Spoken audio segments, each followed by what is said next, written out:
Let's go to Canberra now and catch up with Anne Webster, Nationals member for the Mallee. Good to talk to you, Anne. These issues come across your patch as well, of course, because in your area there's a lot of concerns about the transmission projects and renewable energy projects that seem to be being steamrolled through the Mallee.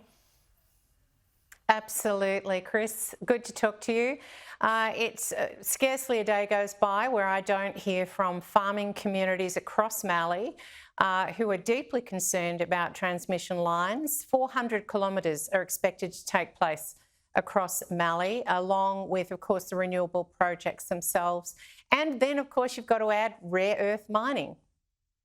Yeah, it is a worry. Let me get you on politics, though, briefly, because after that election roll in Tasmania, we all understand Tasmania has a different system, so there are different complexities to keep in mind. But when you look at that and what we've seen in the federal politics with the rise of the Teals and the Greens in recent elections, and with the latest news poll, we're looking at this horror scenario where you could have Anthony Albanese later this year or next year governing in a minority government with the Greens and or the Teals. This must be a big worry.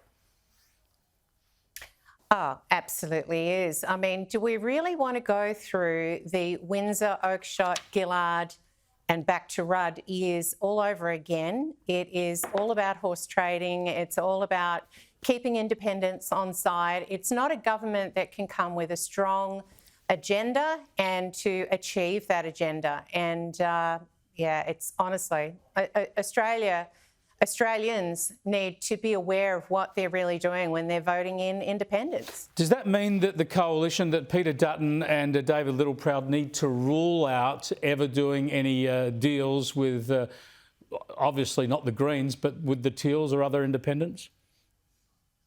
Well, I mean, the reality is that whoever forms government, if they're a minority government, the options are what? Go back to the polls? I don't think so.